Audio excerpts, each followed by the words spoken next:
এখন আমি রান্না করে নেব বড়ি দিয়ে শুক্তো। তার জন্য ওভেনে কড়াই বসিয়ে দিয়ে দিয়েছি সামান্য পরিমাণে সাদা তেল।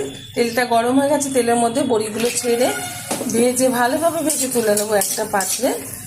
বড়ি দিয়ে কিন্তু শুক্তো খেতে ভীষণ ভালো লাগে, সেই কারণে আজকে বড়ি দিয়ে শুক্তোটা বানিয়ে নিচ্ছি। ভাজা হয়ে গেছে, তুলে নিচ্ছি একটা পাত্রে। বড়িগুলো ভেজে তুলে নেওয়ার পর আবারও কড়াইয়ের মধ্যে কিছুটা পরিমাণে সাদা তেল দিয়ে দিয়েছি। এখন এই তেলের মধ্যে দিয়ে দেবো কিছুটা পরিমাণে মেথি ফোড়ন, আর দিয়ে দেবো এই যে রাঁধুনি আর কয়েকটা তেজপাতা। আমি ছিলে নিয়েছি দুটো তেজপাতা।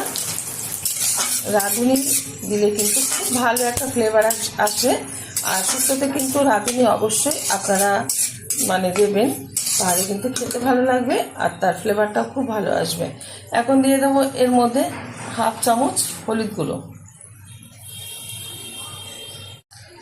দিয়ে দেবো কেটে রাখা সবজি। আমি অল্প করে সবজি ব্যবহার করেছি, আপনারা শুক্তোতে যে কোনো সবজি ব্যবহার করতে পারেন। নিয়েছি আলু, উচ্ছে, নিয়েছি ঝিঙে আর কাঁচকলা।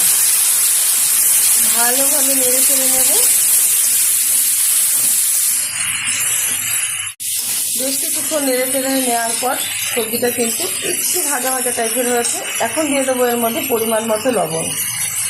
যতটা শুক্তোতে ঝোল রাখা হবে সেই পরিমাণে কিন্তু এখানে লবণ ব্যবহার করতে হবে। দিয়ে দিচ্ছি বেটে রাখা কিছুটা আদা। ভালোভাবে আবার একটু নেড়ে চেড়ে নেব। আমার এই রেসিপি যদি আপনাদের ভালো লেগে থাকে, আপনারা অবশ্যই আমার চ্যানেলটিকে সাবস্ক্রাইব করবেন, লাইক করবেন, শেয়ার করবেন। গরম গরম ভাতের সাথে এই গরমে এরকম একটা শুক্তো বানিয়ে খেয়ে দেবেন, আশা করি ভালো লাগবে। দিয়ে দিচ্ছি সামান্য পরিমাণে চিনি। চিনিটা দিলে কিন্তু এর স্বাদটা দ্বিগুণ বেড়ে যায়, শুক্তোর স্বাদটা। আর একটু নাড়াচাড়া করে নেব। ভালোভাবে নাড়াচাড়া করে নিয়েছি। এখন দিয়ে দেবো পরিমাণ মতো জল।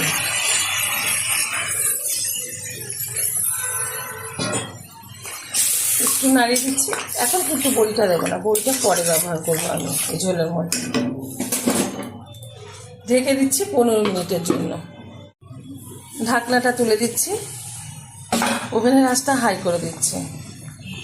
সবগুলো সবজি কিন্তু খুব সুন্দরভাবে সিদ্ধ হয়ে গেছে। একটু আমি খুন্তিটা দিয়ে ঘেটে দিচ্ছি যাতে একটু ঝোলটা গাঢ় গাঢ় হয়, একটু সামান্য গলে গিয়ে আলুটা। এখন দিয়ে দেবো এর মধ্যে ভেজে রাখা বড়ি।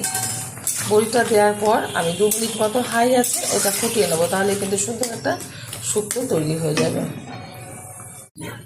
হাই আছে 2 মিনিট মতো শুক্তোটা আমি ফুটিয়ে নিয়েছি, হয়ে গেছে। নামিয়ে গরম গরম ভাতের সাথে সার্ভ করবো। আপনারা অবশ্যই ট্রাই করবেন।